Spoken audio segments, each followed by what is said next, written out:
আসন্ন নির্বাচনকে ঘিরে দেশ জুড়ে বাড়ছে রাজনৈতিক উত্তাপ, কিন্তু এই উত্তাপের মাঝে সবচেয়ে বড় দুশ্চিন্তার নাম ঝুঁকিপূর্ণ কেন্দ্র।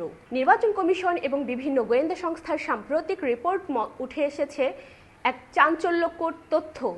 গোপালগঞ্জ থেকে খাগড়াছড়ি, দেশের বিভিন্ন জেলায় চিহ্নিত করা হয়েছে কয়েক হাজার ঝুঁকিপূর্ণ কেন্দ্র।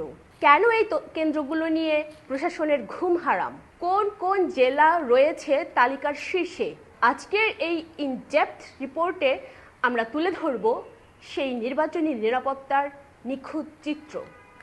নির্বাচন কমিশন সূত্রে প্রাপ্ত তথ্য অনুযায়ী মোট ভোট কেন্দ্রের একটি বড় অংশকেই এবার অধিক গুরুত্বপূর্ণ বা সহজ ভাষায় ঝুঁকিপূর্ণ হিসেবে চিহ্নিত করা হয়েছে। গোয়েন্দা সংস্থাগুলোর দেওয়া প্যারামিটার অনুযায়ী যে সকল কেন্দ্রে আগে সংঘাত হয়েছে, যেগুলোতে যাতায়াত ব্যবস্থা দুর্গম কিংবা যেখানে রাজনৈতিক উত্তেজনা চরমে, সেগুলোকেই এই তালিকায় রাখা হয়েছে। গোপালগঞ্জ জেলাটিতে অধিকাংশ কেন্দ্রকেই অতি ঝুঁকিপূর্ণ হিসেবে দেখা হচ্ছে। এখানে প্রধান প্রতিদ্বন্দ্বী দলের মধ্যে আধিপত্য বিস্তার এবং স্থানীয় কোন্দলই মূল কারণ।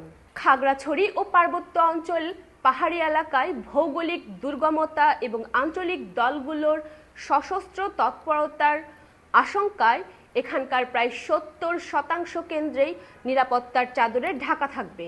এছাড়া ঢাকা, চট্টগ্রাম ও সীমান্তবর্তী জেলাগুলোতেও কয়েক স্তরের নিরাপত্তা বলয় তৈরির পরিকল্পনা নিয়েছে ইসি।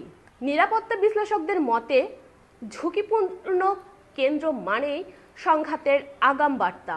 এই ঝুঁকি মোকাবেলায় মোতায়েন করা হচ্ছে সশস্ত্র বাহিনীর সদস্যদের। বিজিবি ও র্যাবের টহল থাকবে স্ট্রাইকিং ফোর্স হিসেবে।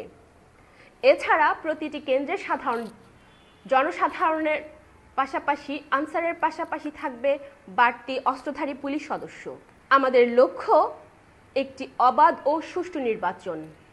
গোয়েন্দা তথ্যের ভিত্তিতে আমরা প্রতিটি ঝুঁকিপূর্ণ কেন্দ্রে বিশেষ নজরদারি ও সিসিটিভি ক্যামেরার ব্যবস্থা করেছি, বলেছেন প্রধান নির্বাচন কমিশনার মুখপাত্র। তবে খাগড়াছড়ির মতো দুর্গম এলাকায় ভোট সরঞ্জাম পৌঁছানো এবং কেন্দ্র রক্ষা করা বড় চ্যালেঞ্জ। অন্যদিকে গোপালগঞ্জের মতো রাজনৈতিকভাবে সংবেদনশীল এলাকায় ভোটারদের নির্ভয়ে কেন্দ্রে আসাই মূল লক্ষ্য। সাধারণ ভোটাররা চান শান্তিপূর্ণ পরিবেশ, যেখানে ব্যালটের মাধ্যমে তারা তাদের প্রতিনিধি বেছে নিতে পারবে। ঝুঁকিপূর্ণ কেন্দ্রের এই দীর্ঘ তালিকা কি নির্বাচনের দিন বড় কোনো প্রভাব ফেলবে, নাকি কড়া নিরাপত্তার বলয়ে সব শঙ্কা কাটিয়ে উৎসবমুখর পরিবেশে ভোট সম্পন্ন হবে? সময়ই বলে দেবে তার উত্তর। তবে নির্বাচন কমিশনের বর্তমান পদক্ষেপগুলো ভোটারদের মনে কতটুকু আস্থা তৈরি করতে পারে, সেটাই এখন দেখার বিষয়।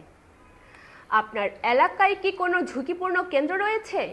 আপনার নিরাপত্তা ভাবনা আমাদের কমেন্ট বক্সে জানান। দেশের নির্বাচনী সব ব্রেকিং নিউজ এবং বিশ্লেষণ পেতে আমাদের চ্যানেলটি সাবস্ক্রাইব করে সাথেই থাকুন। ধন্যবাদ।